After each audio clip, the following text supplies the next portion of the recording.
በስመ አብ ወልድ ወመንፈስ ቅዱስ አሐዱ አምላክ አሜን። በስመ አብ ወልድ ወመንፈስ ቅዱስ አሐዱ አምላክ አሜን። በስመ አብ ወልድ ወመንፈስ ቅዱስ አሐዱ አምላክ አሜን። ሰላም እግዚአብሔር ይብዛላችሁ ውድ ቤተሰቦቼ፣ እንደምን አላችሁ? የቻናሌ ተከታታዮቼ ሰላም እግዚአብሔር ከሁላችንም ጋር ይሁን። እንደምን አላችሁ? እኔ ያለው እግዚአብሔር ይመስገን። ለቤት አዲስ ከሆናችሁ ሰብስክራይብ አድርጉ። እንኳን አደረሳችሁ አደረሰን። ጾመ ሐዋርያት እንኳን አደረሳችሁ አደረሰን። ሐዋርያው ቅዱስ ጳውሎስ ሁለት መጠሪያ ስሞች ነበሩት። የክርስቶስ እስረኛ መጽሐፍ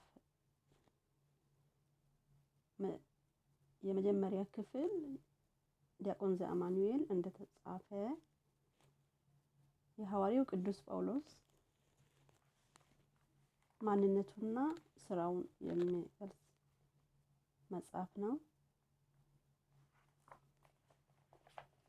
ክፍል 1 ዛሬ እናያለን።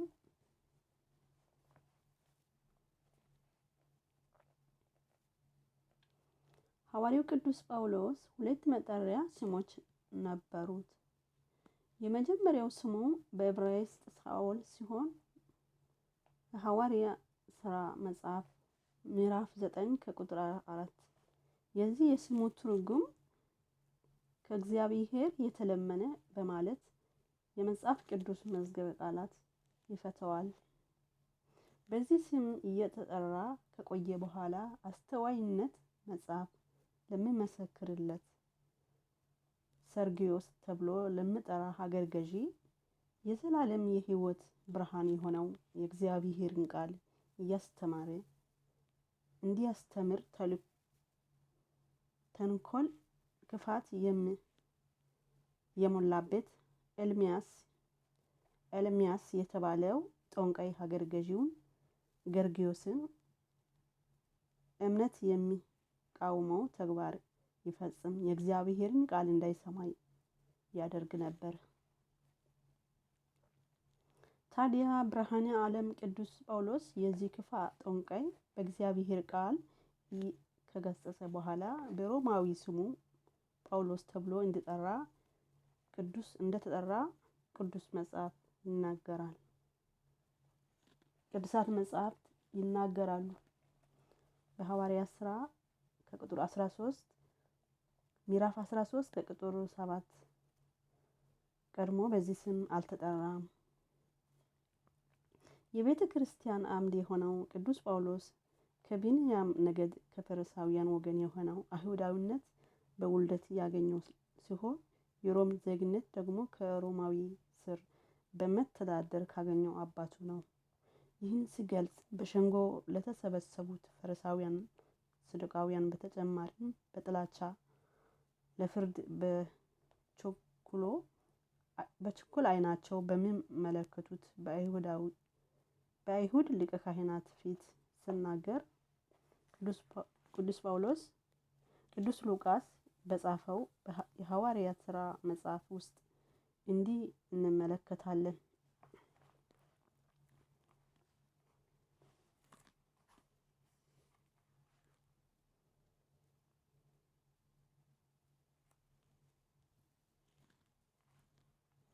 ጳውሎስ ግን እኩሌቶቹ ሰዱቃውያን እኩሌቶቹ ፈሪሳውያን መሆናቸው አይቶ ወንድሞቼ ሆይ እኔ የፈሪሳዊም ልጅ ነኝ፣ ስለ ተስፋና ስለ ሙታን መነሳት ይፈርዱብኛል ብሎ በሸንጎ ጮኸ። ሐዋርያት ሥራ ከምዕራፍ 23 ቁጥር 6። በሌላም ስፍራ ላይ የሻለቃውን ቀርቦ አንተ ሮማዊ ነህ? ንገረኝ አለው። እርሱ አዎ አለው። የሻለቃው መልሶ እኔ ይህን ዜግነት በብዙ ገንዘብ አገኘው አለ። ጳውሎስ ግን እኔ ግን በእርሷ ተወለድኩ አለ። ሐዋርያት ሥራ 22 ከቁጥር 27 እስከ 28 በማለት ቅዱስ ጳውሎስ የተወለደበትን አብራርቶ በዚህ ስፍራ ገልጧል። ቅዱስ ጳውሎስ የተወለደው ከኢልቅያ ዋና ከተማ በሆነችው በጠርስስ ነው። ከታላቁ የሕግ አስተማሪ ከሆነው ከገማልያ ስር ቁጭ ብሎ ቅዱሳት መጻሕፍትን ኦሪትን ጠንቅቆ የተማረ ጥበብ ገንዘብ ያደረገ ታላቅ ሰው ነው።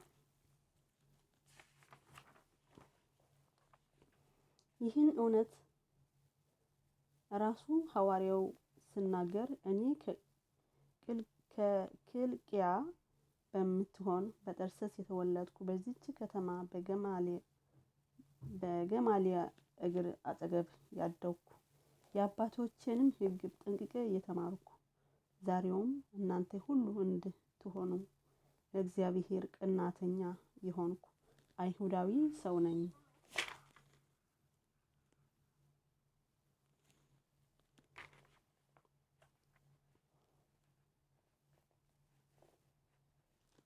ሐዋርያት ሥራ ምዕራፍ 22 ከቁጥር 3 በማለት በዘመኑ ታላቅ መምህር ከነበረው ከኦሪት መምህር ከገማልያ እግር አጠገብ ማደጉ ይናገረናል። የቅዱስ ጳውሎስ መተዳደሪያ። ቅዱስ ጳውሎስ ከወንጌል ሰባኪነት በተጨማሪ ድንኳን ሰፊ ነበር። ሰዎቹን እርዳታ በመጠየቅ ከማስቸገር ይልቅ እጆቼን ተጠቅሜ አገልግሎቱን ለመደገፍ ደከመኝ ሰለቸኝ ሳይል ድንኳን በመስፋት ይተዳደር እንደነበረና በሙያው ታታሪ በመሆኑ መጽሐፍ ቅዱስ ይነግረናል። ሐዋርያት ሥራ 18 ከቁጥር 3 ሐዋርያው በአገልግሎቱ ለሰዎች ከብዶ አያውቅም።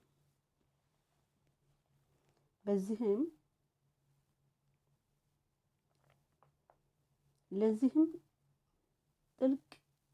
ትልቅ ምሳሌ የምትሆን ተሰሎንቄ ናት።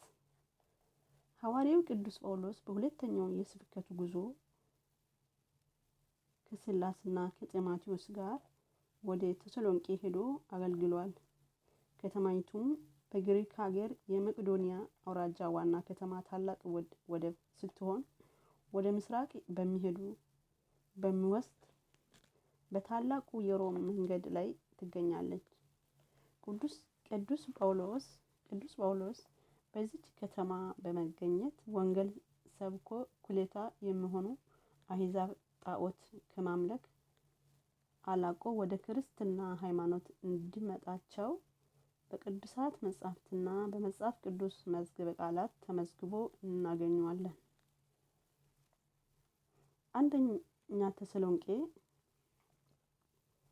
ምዕራፍ 1 ከቁጥር 9 እስከ 10 ቅዱስ ጳውሎስ በዚች ከተማ ሲኖር ወንጌልን ሲያስተምር ራሱ በራሱ እያስተዳደረ እንደሆነ በእነርሱ በምዕመናን ላይ ሳይከብድባቸው ገንዘብ ሳይጠይቅ እንዲሁም በነፃ እንዲያገለግላቸው እርሱ መልእክቱን በአቴንስ ሆኖ ያስታውሳቸዋል። ወንድሞቼ ሆይ ድካማችሁና ጥረታችሁ ትዝ ይላችኋልና ከእናንተ በአንዱ እንኳን እንዳንከብድበት ሌሊትና ቀን እየሰራን የእግዚአብሔርን ወንጌል ለእናንተ ሰበክን። አንደኛ ተሰሎንቄ 2 ከቁጥር 9 እንዲህ ሐዋርያው ቅዱስ ጳውሎስ እጅግ የሚያፈቅራቸው የተሰሎንቄ ክርስቲያኖች ምዕመናን ወንጌል በማስተማር ፍጹም ለማገልገል ሌሊትና ቀን እየተፋጠነ ገንዘብን እንዳልተቀበለ ይልቁንም እየሰራ ራሱን በማስተዳደር በእነሱ ላይ ከብዶ እንዳልታየ ይገልጣቸዋል። ቅዱስ ጳውሎስ እጆቹን ተጠቅሞ እየሰራ በሌሎች ላይ ሸክም መሆንን አልወደደ። እንዲሁም በራሱ እጅ ሰርቶ ራሱን ማስተዳደር ራሱን መቻል ለተሰሎንቄ ክርስቲያኖች አስተምሯቸዋል። አንደኛ ተሰሎንቄ ምዕራፍ 4 ከቁጥር 10 እስከ 12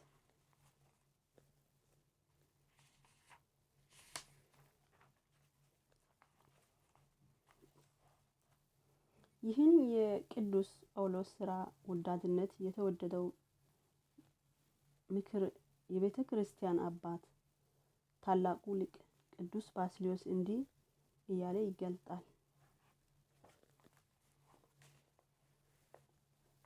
ክርስቲያን ራሱ ስርዓት መያዝ አለበት። መስራት የሚችል የስንፍናን ምግብ አይብላ። የሚሰራ ወይም በስራ የተጠመደ በሚቻለው መጠን ሁሉንም ለክርስቶስ ክብር ያድርግ እንዲል ታላቁ ሊቅ ቅዱስ ባስልዮስ። ከቅዱስ ጳውሎስ ሕይወት ከሰዎች እጅን ሳንጠብቅ እግዚአብሔር አምላክ የሰጠን ሙያ እውቀትን ተጠቅመን በታታሪነት ሰርተን ራሳችንን ማስተዳደርና በአገልግሎታችን መትጋት እንዳለብን እንማራለን። በሕይወትም ስንፍናን ማስወገድ፣ ለምእመናን ሰርቶ የላብን ዋጋ ማግኘት፣ በማስተማር ከቃል ያለፈ የሚታይ አርያ መሆኑን ማጠንከር ያስፈልገዋል። መጽሐፍ ሊሰራ የማይወድ አይብላ። ሁለተኛ ተሰሎንቄ 3:10 እንዲል ሐዋርያው ቅዱስ ጳውሎስ ማገለገል የሚገባውን ስራ በትጋት መስራት ዘወትር ይገባል።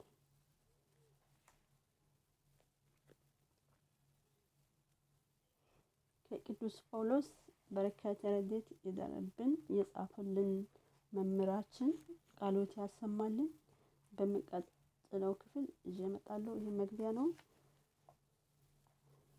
ክርስቶስ እስረኛ ላይ ከወንጌል ዲያቆን ዘአማኑኤል ተስፋዬ የተጻፈ ነው። በመምህራችንም ቃሎት ያሰማልን። ወስብሐት ለእግዚአብሔር ወወላዲቱ ድንግል ወለመስቀሉ ክብር። ይቆየን።